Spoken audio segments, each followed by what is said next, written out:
और आप आलम देखिए, ये जो आपको मैं बता रही हूँ मैट्रिमोनियल मैटर्स, देखिए हमारा मतभेद हमारे पति से है, तो पति के साथ आपकी उनकी माताजी, बहन, ससुर, बहन जो दूसरे शहर रहती है, कई तो इंडिया के बाहर रहती है, नंदोई, सबके नाम बुन दिए जी, मुझे गंदी नजर से देखा, मुझे कभी आकर अंधेरे में छुआ जी, ससुर ने मेरे ऊपर ऐसे नजर डाली। अरे डाली नहीं डाली, it's a matter of trial, जब पता चलेगी तब चलेगी। बहरहाल आपने तो किसी की कमाई हुई इज्जत जो है वो पल में धूमिल कर दी, क्योंकि थाने जाकर जब कोई बुजुर्ग इस बात के ऊपर बोलता है ना, तो वही उसका ही मन जानता होगा कि उसके मन पर क्या गुजर रही है। ये बात सुनते हुए, मतलब बेटी की उम्र की बच्ची आपके ऊपर ये इल्जाम लगा रही है। कितने बुजुर्ग ऐसे हैं जिन्होंने सुसाइड अटेम्प्ट करे हैं, या जिनको कहते हैं ना कि एकदम से शॉक में चले गए इसको सुनकर, और उसके बाद आप, जबकि ये नॉन कंपाउंडेबल है, इस पर कोई समझौता नहीं होना चाहिए। पर मेरा कहना यह है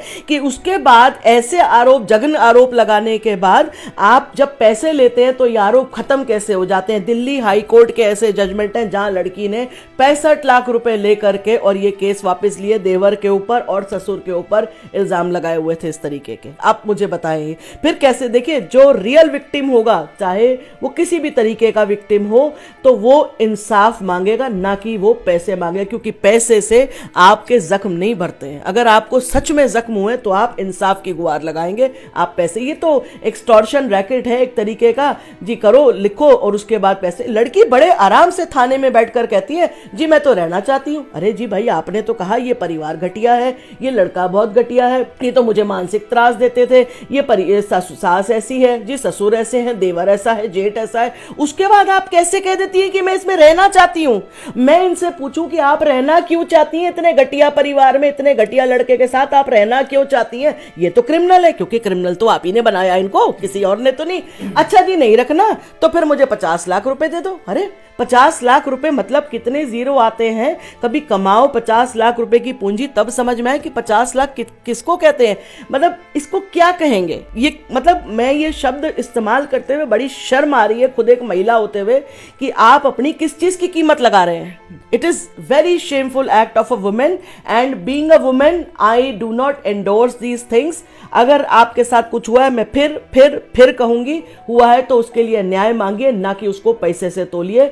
ये जो आप कर रहे हैं इसको व्यापार कहते हैं, इट इज अ बिजनेस। जैसे हम अभी बात कर रहे थे ना, तो अभी मैं कुछ 2-3 दिन पहले पढ़ रही थी कि यूके गवर्नमेंट ने स्कूल्स में मोबाइल अब बैन कर दिए, बिकॉज हमने वेस्ट से बहुत सारी चीजें कॉपी करी हैं।